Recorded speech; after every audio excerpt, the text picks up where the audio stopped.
Bonjour les enfants. C'est papa. Les gars, qu'est-ce qu'il y a avec les organes des Camerounais, man?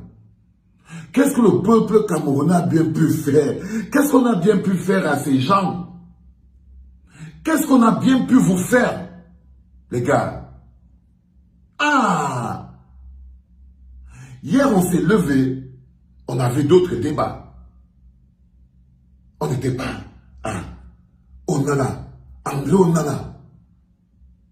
Pour des raisons disciplinaires, ne va pas jouer aujourd'hui ce match crucial contre la Serbie. Il faut nous dire si André Onana, soit il a giflé Rigobert Sambana, soit il a craché sur Rigobert Sambana, soit il a battu ses joueurs. Mais il faut que vous m'expliquiez, vous devez expliquer aux Camerounais qu'est-ce que André Onana a bien pu faire qui ne pouvait pas être réglé après le match contre la Serbie. Les enfants, à chaque fois vous dites qu'on parle, mais il faut parler parce que la parole libère. Hier, toute la toile a été étouffée parce que personne n'a eu le courage de relever le grand scandale clair qui se passe au niveau de l'hôtel des Lions et le scandale qui se passe au Qatar. On a tourné en disant, ok, Samuel Eto'o a viré Mabouan Kessa, qu'il a fait rentrer au Cameroun. Personne ne sait pourquoi Samuel Eto'o a viré Mabouan Kessa comme un malpropre. Il a fait rentrer au Cameroun.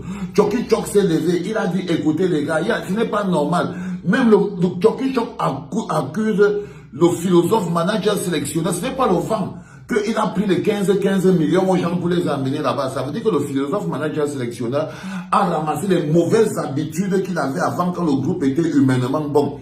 Il est venu avec.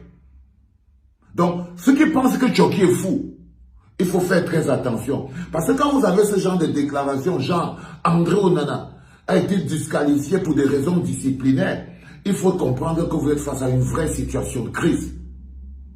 Vous êtes face à une vraie situation de crise.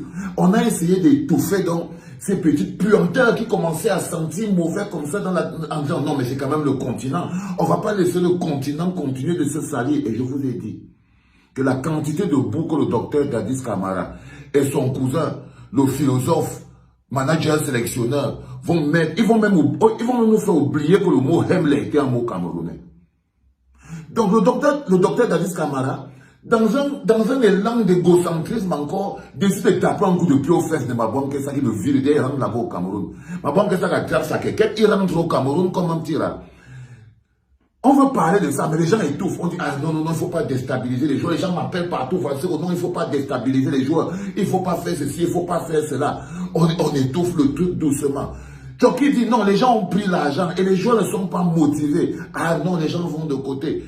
Quand Rigobert, Mabouan Kessa ne veut pas rentrer, il appelle Rigobert, le philosophe, Rigobert, le philosophe manager sélection, il dit que frère, si le type là ne range pas les problèmes, là, moi il veut faire les problèmes. Rigobert ne sont pas parlé à Samuel Eto'o pour dire à docteur Dadis Camara que le docteur Dadis Camara, tu ne peux pas venir virer tout le monde comme ça là, ce n'est pas normal. Tu ne peux pas venir entrer dans les vestiaires parce que le philosophe Rigobert Sambana en a quand même un tout petit peu marre. Il en a un tout petit peu marre d'être humilié.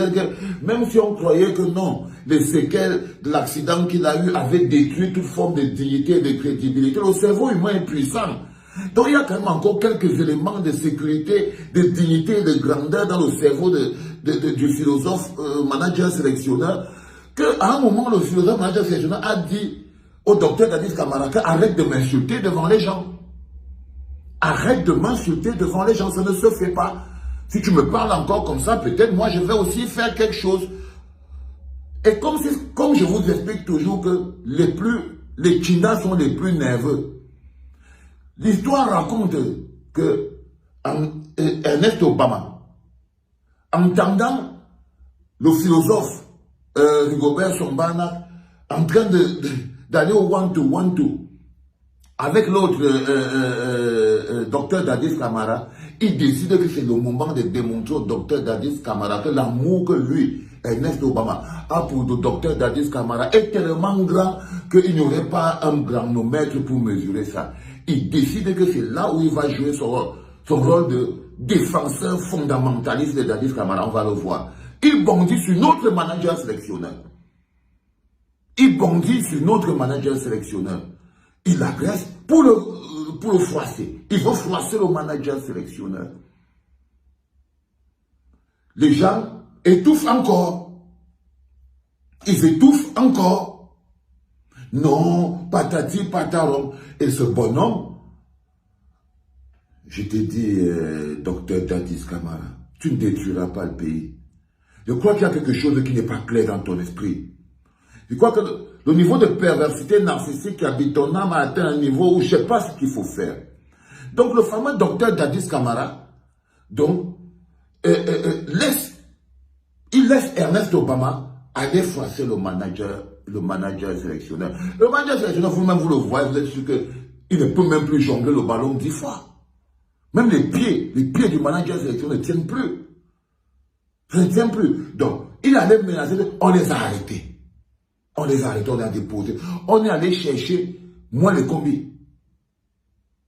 Moi les combis qui lui est en embuscade parce que moi les combis n'attend que le moment où il va allumer une fois le docteur Dadis Camara. Une fois. Donc, moi les combis est là pour récupérer les informations, copier les choses, écrire pour savoir exactement quand le dossier sera suffisamment chargé pour couler Dadis Camara. Donc, ils sont à l'intérieur de ce bagage. On a appelé moi les combis, l'organisation du Qatar. Appelez-moi les combis pour dire que moi les combis, s'il te plaît, demande à tes gars de se calmer. Moi les combis, il ne met pas sa bouche dedans.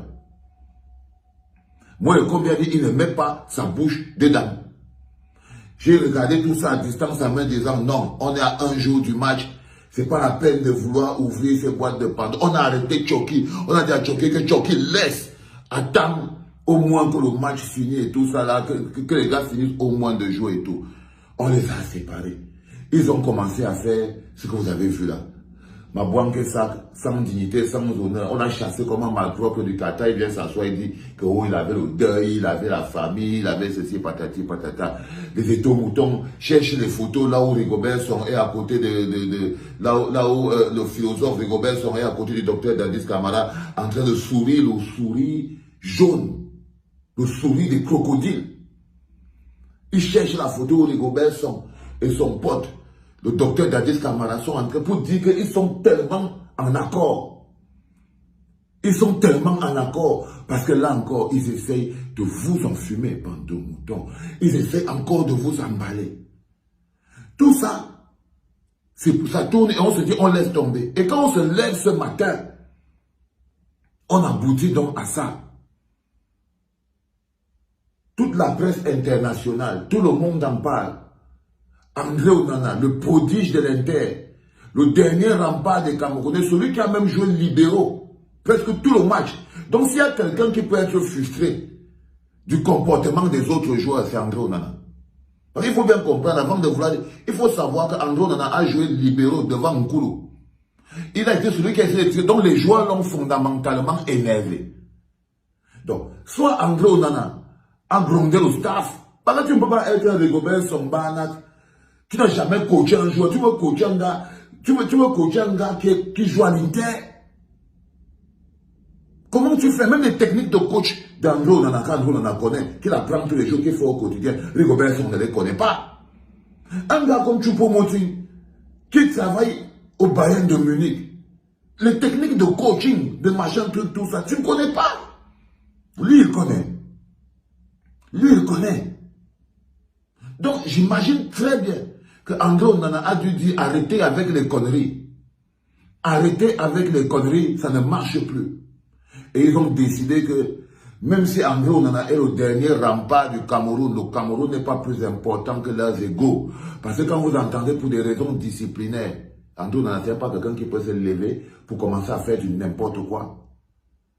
Il est arrivé quelque chose qu'il n'a pas supporté, il n'en pouvait plus, il a dit ça suffit. Et aujourd'hui, ils ont aussi voulu démontrer à André Onana qu'il n'est rien. Et on se retrouve avec cette honte que nous avons de nouveau. Le monde entier s'est levé en sachant que notre meilleur atout, André Onana, est mis de côté pour des raisons disciplinaires. Et il faut savoir qu'un joueur de la cabine d'André Onana, il ne fonctionne pas seul. Ça veut dire qu'à l'intérieur de l'équipe nationale, il y a au moins 4 joueurs qui sont contre la décision de sanctionner André Onana.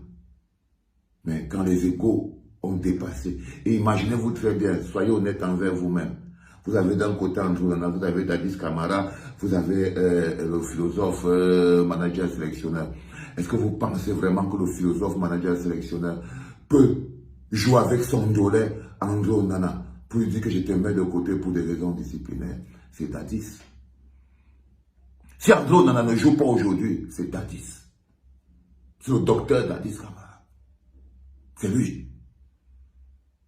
Et comme je lui ai dit toujours, un jour il va découvrir que le Cameroun ne lui appartient pas. Allez les lions. Allez les lions. Allez les lions. Dieu. Jusqu'au bout. Jusqu'au bout. Jusqu'au bout les gars. On n'a pas le choix.